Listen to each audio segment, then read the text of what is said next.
soon to hear words of good cheer from everywhere, filling the air. Oh,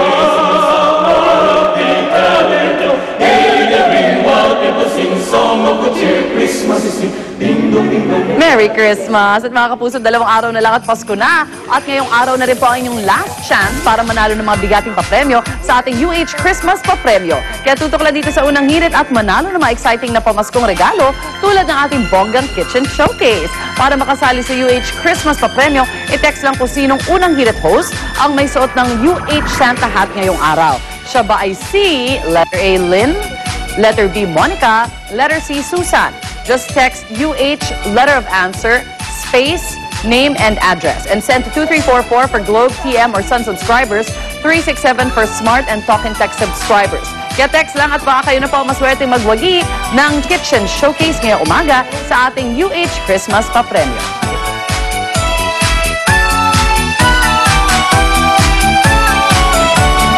Bukod sa masaganang buhay, isa pa sa kadalasang wish tuwing Pasko ang pagkakaroon ng good health. Di ba, Lynn? Teka mo, good health tayo eh. Yes, kaya dapat, Good health. Kaya dapat sa pagsa-celebrate pa naman ng Pasko ba, dapat healthy. Ang ating katawan at ang ating kinakain, ha? Laging healthy ha, and in moderation. Kaya narito ang ilang Noche Buena suggestions na talaga namang fit na fit sa mga health conscious. Parahin pa natin. Labas ang braso. Kain na, kain na. Mga ihahanda sa Noche Buena gawing healthy at masarap pa. Ayon kay Aida na 25 years ng vegetarian at eksperto sa pagluluto ng mga vegetarian dishes, mas magiging merry daw ang inyong Christmas kung guilt-free foods ang pagsasaluhan ng pamilya. to eradicate all the diseases na makukuha niyo sa animal food na yon, gumagamit kami ng alternative. And we use the vegetables, fruit and vegetables sa aming mga ingredients. Umpisa natin sa pasta. Imbes na meat, vegetable pasta ang una natin lulutuin. First step, igisa sa olive oil ang sibuyas at bawang. Isama sa ginisa ang broccoli at cauliflower. Isunod ang carrots, young corn at fresh tomatoes. Kapag malambot ang gulay, ihulog ang penne o any pasta of your choice. Para mas sumarap, haluan ito ng basil at dill and season according to your taste. And for that added flavor, garnish it with black olives.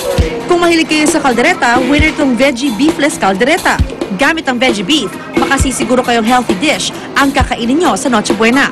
Sa isang saucepan, igisa sa olive oil ang sibuyas at bawang. Samahan ito ng mga hiniwang carrots, bell pepper at patatas. Sunod na ihalo dito ang veggie beef. For the sauce, lagyan ito ng tomato sauce, tubig, peanut sauce at natural soy sauce.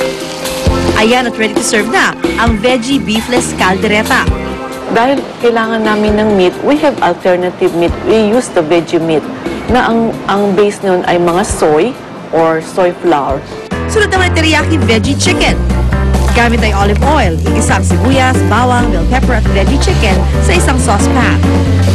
Matapos ang ilang minuto, haluan ito ng sweet and spicy sauce at hayaang kumulo. Lagyan to sa ibabaw ng onion rings bilang garnishing. Kailangan colorful, tapos mabango, para ano naman, you can entice the person who look at it. At ang kukumpleto sa ating healthy Noche Buena dishes ay ang Mexican-inspired dish na tortilla roll. Gamit ang tortilla, lagyan ito ng cabbage strips, veggie ham, sauteed bell pepper, tomatoes at black olives. Lagyan ito ng veggie mayonnaise at ketchup dressing. Pinot ito at hiwain sa maliliit na piraso. O diba, sa mga putaheng ito, Noche Buena nyo ay garantisadong healthy. Tunay na isang magandang regalo to sa inyong pamilya dahil may kasabihang health is wealth.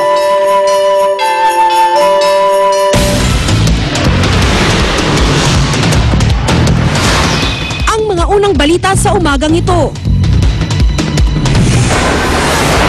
Mga magpapasko sa probinsya nagsimula ng magsidatingan sa mga bus terminal.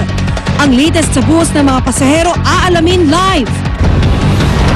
2 araw bago magpasko, Divisoria hindi na mahulog ang